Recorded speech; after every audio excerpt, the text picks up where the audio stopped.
Young women who become pregnant are often distressed, confused and lost, afraid or embarrassed to turn to their own families or friends for advice on the choices that may be available to them. They are left to consult the telephone book or the golden pages to find a pregnancy advice service. The Crisis Pregnancy Agency recently launched a campaign highlighting the existence of what it calls rogue pregnancy counselling agencies. Take an agency that advertises under the heading pregnancy testing and counselling. You would expect if you went there to get the whole range of options open to a pregnant woman, keeping the baby or adoption or abortion, to name three. However, there are a number of agencies which advertise as pregnancy counselling services, but who actually have a strict anti-abortion agenda and ethos. One of the agencies mentioned by the Irish Family Planning Agency in a document on rogue agencies is one called Ask Majella, based in Limerick. We asked reporter Della Kilroy to go undercover as a young pregnant woman, which she's not pregnant, but to seek advice from Ask Majella in order to see what services would be offered. And Della joins me in studio. We're also joined from Dundalk by Rosie Toner, a counsellor from the Irish Family Planning Association. She'll give her view on what Della experienced. Della, good morning. Good morning, Pat. Now, you had to masquerade as a pregnant girl. What was your story? I did. My story was that I was 8 to 10 weeks pregnant, and that I was in a crisis pregnancy. I wasn't in a relationship with the father. I didn't think my friends or family would approve of me being pregnant. I was 19 years old, and that I was considering abortion. I needed advice and I didn't know where to go. Or the thing was, at 19 you decided that you'd... I wasn't ready to have a baby, yes. All right. Now, how did you contact Ask Majella? Why them? I first contacted Ask Majella because they'd been listed as a suspect rogue agency by the Irish Family Planning Association. They're listed underneath the golden pages, underneath pregnancy testing and advice, and I wanted to see if they'd discuss all options available to me. On the golden pages, the listing, they do say all options are discussed, so I wanted to see about this. All right. So what happened? You made a phone call. Who did you talk to? I first rang the pregnancy counselling, the helpline, and I talked to counsellor Kate Mina. We spoke for nearly an hour, and I was first asked what I was considering. When I said I was considering abortion, I was told that this could be discussed, that they don't refer to abortion clinics, but that their experience comes from people who've had abortions and their experience in dealing with post-traumatic. All right, yeah. but they don't refer, so they would not give you the name and address of yes. a clinic where an abortion would be performed, but they did have experience based on those who did have abortions and came to them for counselling afterwards. Yes. What impression at that early stage did you get of their attitude to abortion? Well, it wasn't clear what their attitude towards abortion was, but they said that they'd give me their best advice in relation to their experience and also medical facts. All right, so what do they then have to say? Well, in the first phone call that I had with the counsellor, I was told firstly that pain and suffering is brought into the lives of women who have an abortion. I was told that I'd have to live with ending the life of my own baby, and in that my heart I know that I'd killed my own baby. She said that a lot of women suffer knowing that they are the mother of a dead baby. Chromosomes were also talked about, and the different stages of pregnancy. Adoption was also mentioned in relation to it being heroic and noble, and I was told that women can turn to drugs, drink and crime and have second and third abortions once they have an abortion first. Girls who have aborted a baby turn to drugs, drink and crime and can have second and become third serial yes. abortion. Yes. Now, what about the medical complications of abortion? I was also told that you can get perforated uterus from having abortion, that there are a lot of abortion, frequent types of abortion emergencies, that I could possibly get breast cancer, bowel rupture, have a damaged cervix, that I'd find it hard to get pregnant again, and that kind of information was given. Did they want a scan? They did. I was advised that I could meet with Dr. Rita, who's a doctor and could perform a scan. I was mentioned on the first phone call that women are less likely to have an abortion if they have a scan, and this is why they do it. What was your impression, having spoken then to Kate Mina for whatever it was, an hour? Well, it was. I mean, I was kind of assured that they were anti-abortion, but listening to it as a 19-year-old, you would not, or in a crisis pregnancy, if you only heard this advice, it would be quite frightening. All right. So even though you weren't pregnant and not contemplating an abortion, yes. You found it disturbing? Exactly, disturbing, yeah. So what happened then? Did you actually contact Dr. Rita? I did. I contacted Dr. Rita. I was given her number, and I went down to Limerick to the Majella Life and Education Centre, which is in Dominic Street in Limerick. I met with Dr. Rita. I was in the clinic for nearly 4 hours, Pat. And it was during that time I was told many stories of women who had problems after having an abortion and the risks involved with it. Dr. Rita is a retired doctor. She also told me that she was no longer registered as practising as a doctor with the HSE. All right. What about visual aids and other materials that you were shown? I was shown visuals. At one point, we were. She wanted to do the scan. When I said I didn't want to do it, she showed me photographs of scans and asked me to identify the fetus. It was very clear that it was a fetus, but she asked me. She went through different stages of development. I was also showed a model of a uterus and how a uterus can be perforated. She showed me that. The models were then left on the table, and also different models of different stages of babies during pregnancy. You reiterated that abortion might be an option for you, and then she recounted tales of... She did. I also asked about the abortion pill, and she said that women can end up dying from it and that I would have to clean up my own fetus. She told me many stories of women... What was she saying? That this abortion might happen spontaneously anywhere? The abortion pill, the abortion pill. Yes, if you take the abortion pill that the... She said it could happen on a train or anywhere, and I'd be left to deal with it myself. She also told me women of stories, the first, for instance, of a woman who ended up slitting her wrists after having an abortion, a lot of psychological effects, a woman who couldn't drive after having an abortion, women who became quite psychologically ill after having abortions and also had problems in marriage, future relationships, and had trouble getting pregnant. Some of the, I don't know the medical details here, but some of the like having all future pregnancies in the fallopian tubes. Yes, yeah, that was mentioned that she knew of a woman who had to have the pregnancies in fallopian tubes. A lot of women who have miscarriages afterwards and have trouble getting pregnant.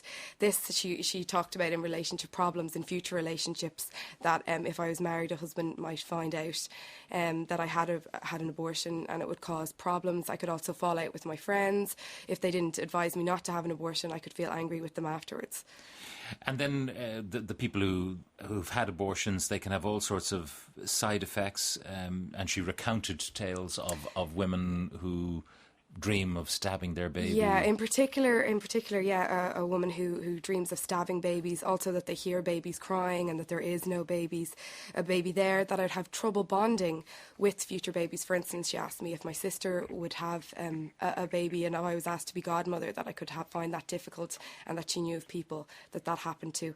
So, yeah. She also talked about the kind of people who are abortionists, the medical practitioners who carry out abortions. How did she characterise those? She did. The video Meet the Abortionist was referred to. I was also told that many abortionists were alcoholics because they knew in their hearts that what they were doing was wrong. I was told that they have shaky hands and that nurses sometimes have to hold their hands because they're alcoholics and they have shaky hands. So that kind of thing, yeah. Now, did she bring religion into this at all? She did. Religion was talked about, referred to on and off a good bit. I was told that she believed I'd been given the gift of fertility. It was also talked about a lot of women who have miscarriages. I was told that they believed that God had touched my womb, and that, in particular, that Christians believe that the baby has been given a soul and has had a plan for life, and that if I decided to, quote, dump my baby, that baby would go to heaven, and that I may have to answer to it in a second life. She also asked me about my parents, if I was religious and if I went to church. All right. And she talked about some healers can see a light in it. She did. She said that healers can, if they walk around a room and they see people pregnant, they can see a light in the womb, but that if I had an abortion, there would be death and blackness, that it could be seen death and blackness in the womb. Quite clearly, she would successfully put anyone off abortion with this kind of thing. And it's certainly very frightening. Definitely. It's also important, I think, to mention that she said that sometimes they give advice to wait to see if you have a miscarriage. So, I mean, I'd said that I was 10 to 12 weeks, so she said that might not happen now, but she said that sometimes they give advice to women to wait to see if they will have a miscarriage before they go ahead. And the longer you wait, then exactly. A late abortion, yeah. There are more risks. Now, we have to stress at this point that if they were an anti-abortion pregnancy counselling agency publicly revealing that situation, no one would have any problem with them. There are many people who find abortion very, very disturbing, and it would not be an option they would ever consider. So there is no problem in agencies which are, Christian-based or whatever, having this point of view. But the problem that you would see is that... They didn't directly say that. They said that their advice was given from women who had abortions. So if you were going into that not knowing, then you would believe that advice and see that this is just the only way to go, not to have an abortion. Was adoption covered? It was. Adoption was covered in the first phone call as being heroic and noble. Now, Pat, I did say that I didn't have family support, or I didn't have any family support, so I didn't think I'd be able to keep the child myself. But I was told that I could go to safe houses, that Life and Cura have houses around the country, and that if I needed to, I could disguise my identity. America and England were also mentioned. Dr. Reid had said that she had friends in both Manchester and Leeds, and that if I needed to go to America, that flights could be covered. But this business of disguising yourself means if you were trying to cover up the fact that you were pregnant, you just go missing, say you were going somewhere else and disguise yourself? Exactly. I was told that I could be put into colleges somewhere else, and that because I was over 18, that it was my choice, it was my decision. Also, she told me that women kind of wear disguises, and that although she did not advocate lying, that women change their name, and that I wouldn't have to give the full details of the father of the child, that he had no legal rights. I must stress that we will have representatives of the agency in the studio in just a few minutes' time. We just want to get your experience first. You mentioned videos. Did they show you any videos, or...? They didn't show me videos, but it was mentioned the Meet the Abortionists video, and also the Silent Scream video of abortion was referred to. I was also given leaflets on is abortion killing, abortion methods with things underlined like perforated uterus and expelled from the womb, things like that, kind of images to put in your head, really. Also talked about post-abortion syndrome, and I was given leaflets on abortion and breast cancer. Now, they did say that they weren't their own leaflets, but I was given them. I was also given 2 books, one which was called The Hand of God, The Journey from Death to Life of the Abortionist, and Forbidden Grief, The Unspoken Pain of Abortion. I was also shown images of the uterus, and in particular the Virgin Mary mourning a dead fetus. I was given a medal then as well of the Virgin Mary as I left. How did you feel after the whole experience? Well, a lot of disturbing images were put in my head, so as well as the leaflets, the images, the things like stabbing the baby, I mean, they're really planted in your head, and it was 4 hours of just being talked about that being talked about. During the 4 hours, I didn't actually talk that much, but rather was being talked to, and so it was kind of felt a bit isolated and alone afterwards. And bearing in mind that you were there looking for all the options and they didn't give you one of them, did you ask them at any point to say, look, is there somewhere else I can go? I did. I said if there was somewhere, because I was coming from Dublin, I asked if there's somewhere I could go to in Dublin, and I was referred to Life and Cura. I was also told that I could be put in touch with a doctor in Dublin who I could go and see, and that if I wanted the scan in Dublin, that it could be paid for, and that there's a nurse in Dublin who could go with me. All right, but there was no way they would send you to an agency that would give you a wider list of options? Just Cura and Life were the only ones. All right, Della, thank you very much for that. Rosie Toner is Director of Counselling with the Irish Family Planning Association. Good morning, Rosie. Good morning, Pat. What do you think of the experience that Della had? Well, I think it's quite shocking to hear what she has been through, and you can imagine a young pregnant woman who's going to an agency who finds herself in somewhere like Majella, and the extra trauma, the added trauma that is imposed on her when she goes to these agencies. I mean, this is not a new experience. We have women who come to us every day who tell us that they have attended rogue agencies. They look up the golden pages, they're in crisis, they see the first ad, and it gives you the impression that they will give you all the information that you require. And you therefore go to them and you experience bullying, intimidation. You, as Della has said, you get a lot of misinformation relating to breast cancer, relating to perforation of uterus, and relating to the sequelae of psychological events that may occur after an abortion. So it's really shocking that these agencies are unregulated by the state and that they are allowed to practice. And currently the situation is that, under the Regulation of Information Act of 1995, only services that provide information about abortion are regulated. So these rogue agencies operate unchecked. So women unknowingly attend these agencies and, go through this extreme bullying and harassing from the person who's there supposedly in the guise of helping them and counselling them to make a decision. In the Irish Family Planning Association, I mean, do you offer all the options of adoption, yes, continuing with the pregnancy, keeping the baby? When a woman comes to us for crisis pregnancy counselling, we go through all of the options of adoption, abortion and parenting. We have to do this under the Regulation of Information Act. This is the law. And any other agency purporting to provide services for women in crisis with experiencing a crisis pregnancy also should be regulated under the Act. But unfortunately they are not, and we need mandatory registration of all agencies with a recognised authority. Would you have a problem, though, with agencies that are unashamedly anti-abortion and stating that clearly in their advertising and other material? Absolutely not. I mean, if an agency is anti-abortion, they need to state it very clearly. When women with a crisis pregnancy want to discuss all options, they want to discuss all options, including abortion. Well, they might say, and perhaps in a moment they will say, yes, we discussed abortion, but we have a particular view on it, and when we discussed it, we gave them our view. Agencies, therefore, are, like our own, are non-judgmental, non-directive agencies. We're not there to judge women. We're not there to direct them in a way that we think is right. We're there to support the decision-making process. And in that process, women are in a crisis, don't forget, and they are vulnerable, and they don't need to be manipulated through this process. This is the hardest decision that a woman will ever make in her life.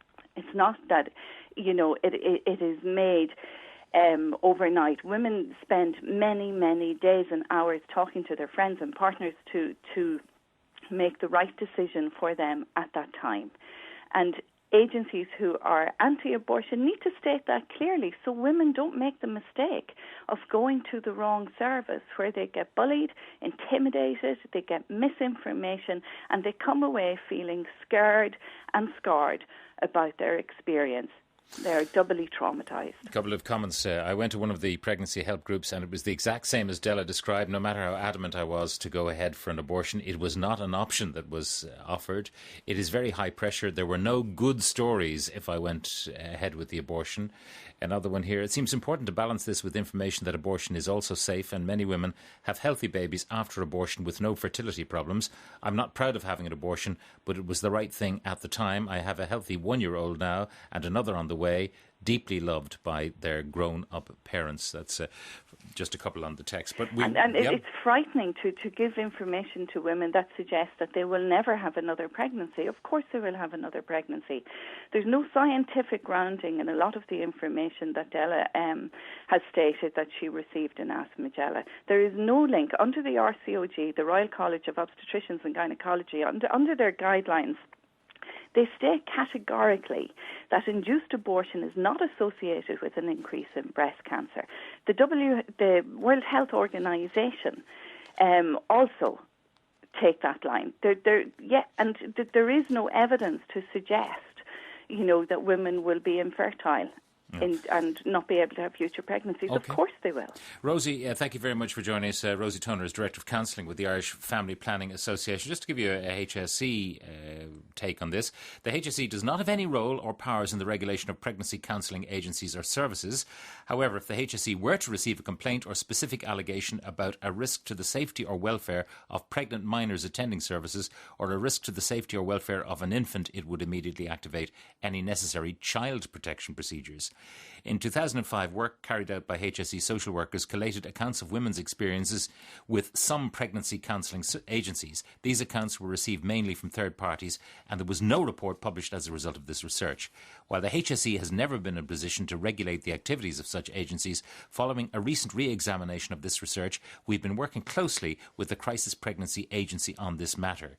Over recent months, we've been developing a joint process for responding to and reporting any complaints received about negative experiences with crisis pregnancy services.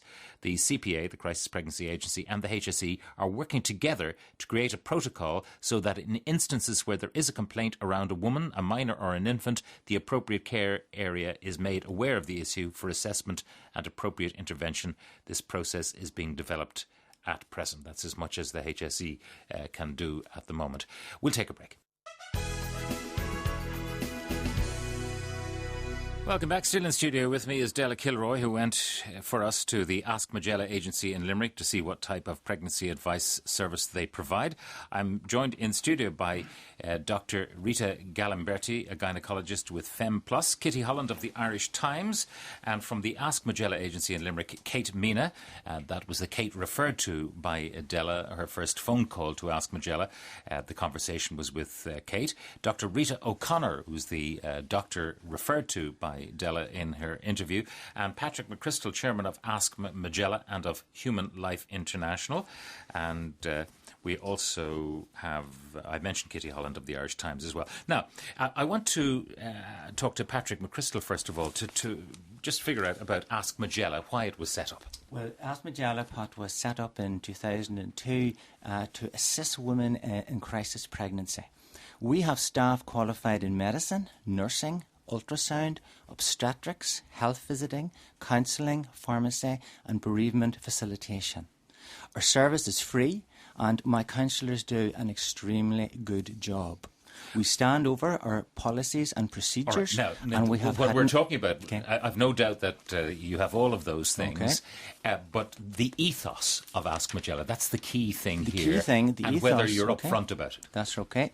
The ethos of Ask Majella is that we are life-affirming. If we are asked, we have no problem saying we are a Catholic ethos organisation. We have no problem in saying that we do not refer for abortion. We live in a country that has a pro-life constitution. We live in a pro-life country.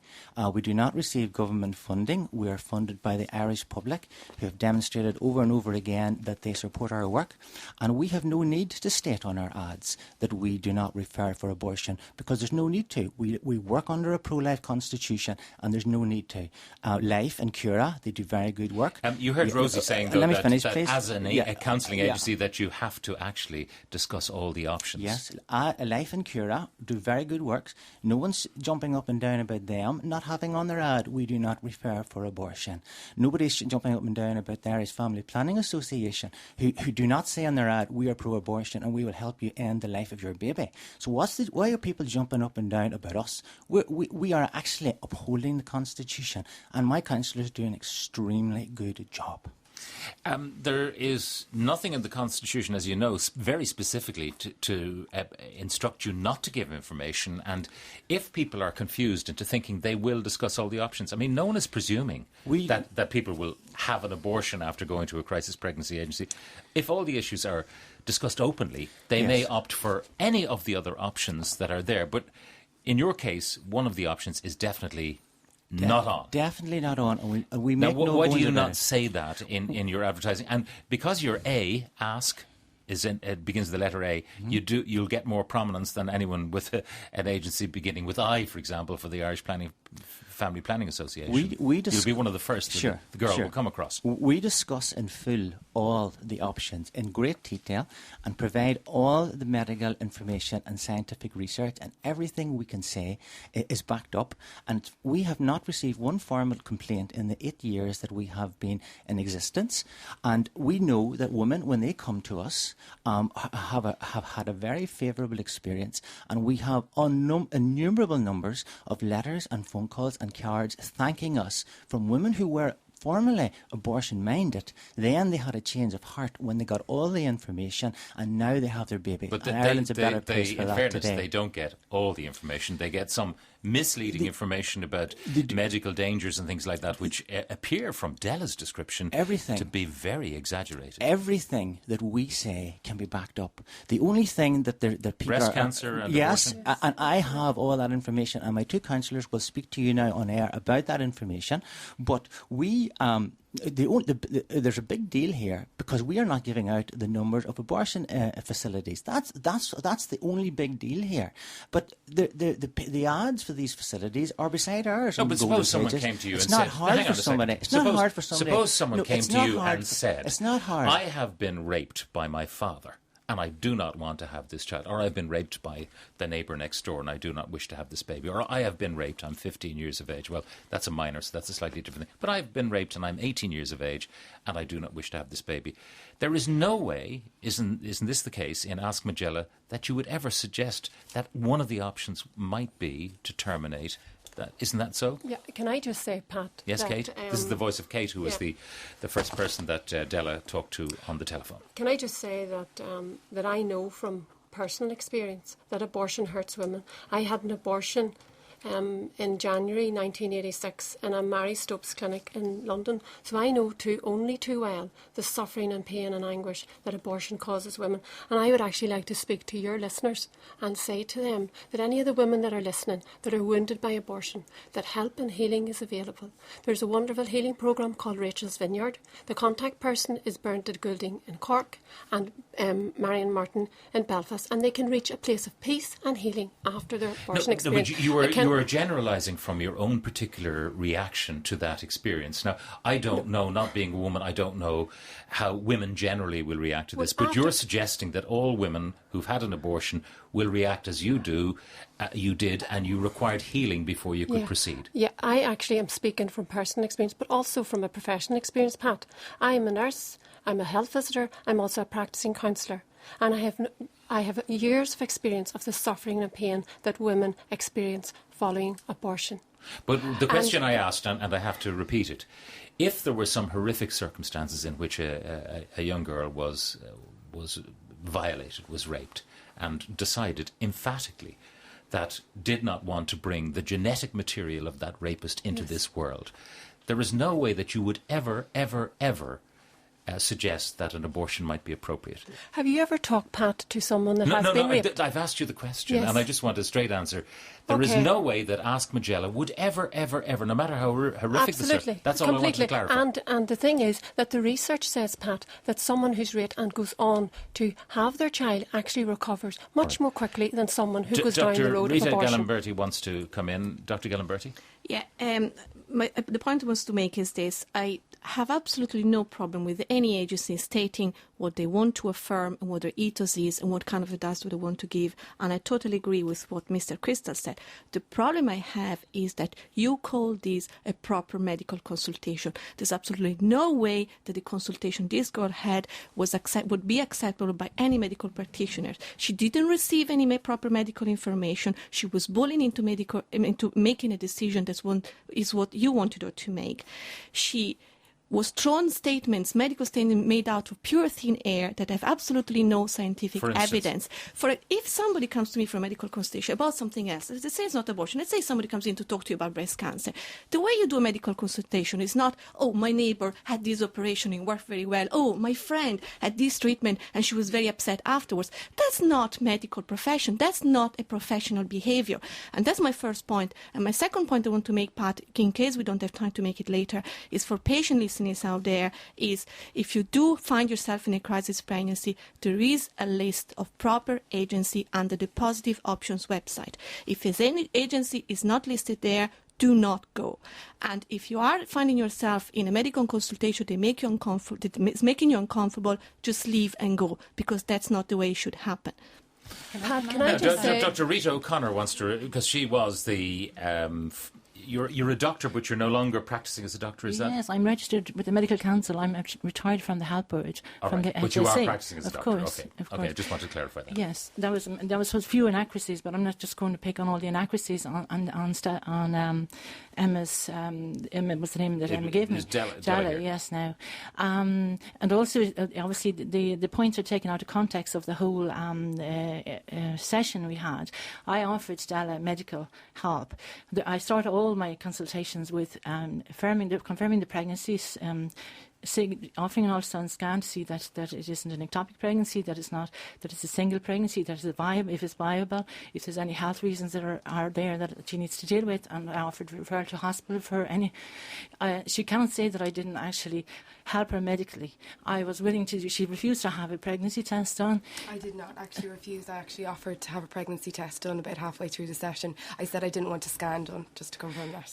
Well, that's not my memory of it, and because you have so many inaccuracies in your for presentation. Instance, what? I mean, in fairness, she presents as somebody who she already told an accuracy right now on the programme. She said she was 8 to 10 weeks, and then later on in her talk she said she was 10 to 12. I said I wasn't 8 sure. 8 to 10 first. So there has been inaccuracies already since we started talking. But we're really talking about the kind of medical session you had with Della and whether or not it was appropriate or whether it was absolutely directional in one direction only, and that was to frighten Della out of any thought of having an abortion. No, but with horror stories of girls who couldn't have other babies, of girls who would hate subsequent children, all that sort of stuff. Well, look, our session lasted almost 3 hours, not 4 hours. Okay, 4 hours. And in that between time, 12 Della o'clock and has 10 to 4. Della has given some points from that interview and that time. She has left out a huge amount of what happened otherwise, and that would have been more discussion on the adoption, more discussion on her medical needs and her medical care, and she doesn't bring that forward. She just focuses on the stories I told her on the abortion. No, the stories I told her are all true. I work in post-abortion healing. I have seen umpteen girls, hundreds of girls in fact, who had abortions. And all those stories, I was trying to reach her. But isn't this a bit like the Irish dentists who say they clean up a lot of work done in Hungary or in north of the border because those dentists... You're never going to come across women who have not got problems post-abortion, isn't that so? It's if you like, a very skewed sample. No, but we have a lot. I have lots of medical literature. I can back up what I'm saying, but sometimes we just use personal testimonies and case histories in order to maybe to, because Della was. She was very quiet in the interview, and I was just trying to reach her with not just quoting just facts and figures from medical data. Della, would you like to characterise? I mean, you were a reporter, so you weren't a vulnerable person who was. But that's how you were presenting, though. That's how you presented. It was how I was presenting, But that's how, in other words, you treated Della as you would treat a vulnerable woman in a crisis pregnancy. Yes, but I had a doubt. Della refused to let me confirm her pregnancy. So that was a difficulty, because now I was dealing with somebody, I wasn't even sure if she was pregnant. And she told me that previously she had no period for some months last year, and that maybe there was no pregnancy at all. And Dr. Rita asked her if she was a journalist, and she started to cry. Yes. Yeah, that happened. I became a little bit emotional because I was doing a job. Yes, that's the truth. But the truth is that the scan was pushed on me. I did say that I would do a pregnancy test because I was prepared for that. And she just kind of shook her head. I was being talked at for nearly 4 hours. Anything I asked, I had to kind of interrupt with, oh, can I do this or can I do that? And I mean, it's clear with the leaflets being put in front of me with the labour is intense. Right. And pain. Now, can I just... I want to reverse just back slightly to say this again. And... Dr. Gallimberti said it, and I mentioned it earlier. There is no problem at all with any agency which has a very defined anti-abortion status, being out there. Yeah. The problem is if it masquerades as something else. Kitty Holland, is this a rogue pregnancy counselling? Absolutely, it just sounds appalling. When Della went to do this report, she obviously wasn't in a crisis, so she was able to stay reasonably calm, I would imagine, and was reasonably strong. She was acting. But I know the people who are in a crisis pregnancy are incredibly vulnerable. They're in the biggest crisis they've ever been in their lives. Yeah. They're emotional. Their tolerance for being upset is at an absolute low. And to be assaulted like this and abused just sounds absolutely I would not appalling. Agree with that and whatsoever. I do feel that at the beginning of any session you should be saying, I just want to let you know before we go any further, we will not be discussing abortion, and we can't refer you to an abortion practice in either the Netherlands, Belgium, or England, as Cura does, and says we will send you on. Sorry, we did tell you didn't. It sounds like you assaulted her. No, we did tell with very upsetting images let's that are not. Excuse me, Pat. Can I just say that we offer a very compassionate, caring, loving service. Doesn't sound like it. To know from can I ask you this? What Kitty has said is that Cura are upfront. You walk in if you're in a crisis pregnancy, and they say, by the way, before we start, we will not refer you to an abortion clinic anywhere. Now, Emma knew that. I was the one that took the call from Emma. I was the one that took the call, and I made it clear to Emma that we did not recommend or refer for abortion. And the point is, Pat, they said they didn't actually refer, but I was told that they would give me advice on abortion with their experiences. And I was never told that I wouldn't. That the it advice would only take one for. Absolutely not. And Pat, Kate. Can I just say that women deserved to be told all the information. Medical research, evidence-based information on the consequences, on the development of their baby, on their abortion method, and on the consequences and risks of abortion. Because women suffer after abortion because they make a decision to end the life of their child. Can I ask you this? Most women I would say the vast majority of them are delighted when they find out they're pregnant. I mean, we know so many women who find it difficult to get pregnant. Yes, and I just say those listeners... The only reason that anyone will come to a crisis pregnancy agency is because their pregnancy is different from that common experience of women, that they're delighted finally to be pregnant or whatever. So when they come to you, they're coming to you because they have a crisis and they want all of the options run through. Unless you say, we're not going to deal with all of the options. But Pat, all you do is deal with, if you like, your view of the negative side of abortion. Isn't that so? Pat, it's not my view. This is medical, scientific information that we give to clients. Dr. Gillen. This is total rubbish, okay? There's some medical statement made during this consultation that have no scientific evidence whatsoever. And I want to make it clear for women listening out there, the Royal College of Obstetrician and Gynecology, the American College of Obstetrician and Gynecology, all the Cancer Institute have made public statement after reviewing the literature. There is no link between breast cancer and abortion, and that is a fact. No. Other complications of abortion. Okay, Dr. Rita, you're now facing up against the medical establishment. Yes, absolutely. I'm quite willing to do that. So you're taking a different view to those eminent organisations. Yes, and rightly so, because our 34 studies, 27 studies show a strong link between abortion and breast cancer. Can you quote the studies? Yes, I can quote. These are the ones that recognise the link between abortion and breast cancer. The National Physician Centre for... Is that a cohort study or a prospective study?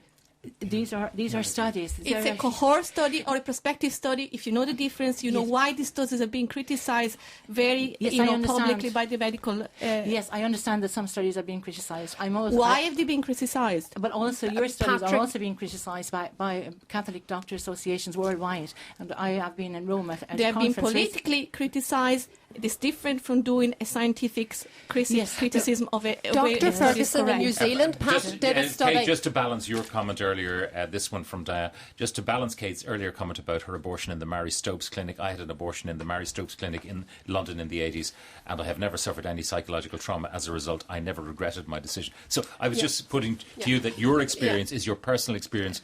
And it's dangerous to generalise. Not just personal experience, Pat. I'm talking from professional experience. I'm dealing with women. I specialise with women who suffer post-abortion trauma. This world, the medical profession, the nursing profession, completely deny that there is such a thing as post-abortion trauma. And that's what Ask Majella is about. They do. We want to raise awareness of the suffering and pain that abortion causes. All right, Patrick and Crystal of Ask Majella. Pat, I'd like to address this label rogue agency. It's very easy to throw around labels like that. What does it mean? Does it mean that we don't refer for abortions? Well, so what? It means you give them professional advice. There are four things that I want to say about this, please, because you've had your opportunity to speak.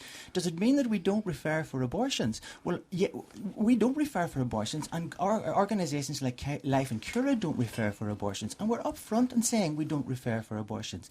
Does it mean that we don't take government funding? So what if we don't take government funding? The Irish public fund us, and they demonstrate our support for us. And so what about the government funding? Does it mean that we don't come under the auspices of the Crisis Pregnancy Agency? Well, I wrote to the Crisis Pregnancy Agency in 2002. I outlined our ethos, and I said, we're here and we exist, and this is what we do.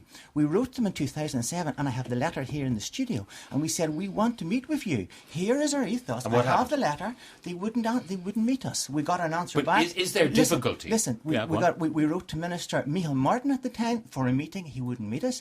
We wrote to Mary Harney for a meeting. I have the letter here. They wouldn't meet us. We wrote to the HSE for a meeting. They wouldn't meet us. And now they have the temerity to turn around and fund a campaign defaming us as such an agency when we have been upfront. Here's our ethos. Here's what we stand for. I don't think anyone, by the way... We want to meet you. And now they fund a campaign. I think there's a very simple thing here. I mean, none of this would have happened if on your ads in the Golden Pages it said absolutely, we are anti-abortion and we will counsel you in all the other options. There would be no issue here. We'd have no debate. Listen, there's none of the other... But and I have...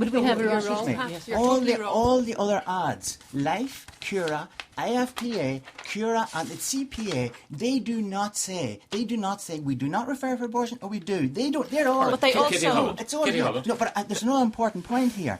Our ad addresses women's immediate needs. Free pregnancy test, free ultrasound, free medical consultation with a qualified doctor. Emergency contraception advice, all options discussed, strictest confidentiality. We name our doctor, we're upfront. Kitty Holland, you wanted to we say have something. no need to say we do not refer Except for that abortion. you do not. The other You do not discuss all the things. The point is, We do not refer, No, but we do if, discuss. for example, one of the options might be that someone says, I want to go to a clinic in Britain or Netherlands, whatever, for an abortion, and that is something you will not countenance. Yes. Isn't that so? Because it means that she will have to bring about the end of the life No, of her but child. isn't it, that's all. Yes. I'm not And criticising that's you. up to her. I'm just saying that one particular option which women might want to discuss with you, you simply will not But she countenance. needs to be fully we're not- informed, Pat. yes. But the She fact needs to is- be Kitty fully Holland. The informed. fact is Kitty We have a Christian that you ethos. say in your ads, Yeah. all options discussed. Now, discussed means we discuss we discuss abortion, and there's where phone numbers are, etc. But then you go on to assault the woman Discussion with this doesn't mean misinformation. This is Discussion medical fact. doesn't You cannot refer. say We that. challenge Professor this. Gallimberti. Yeah.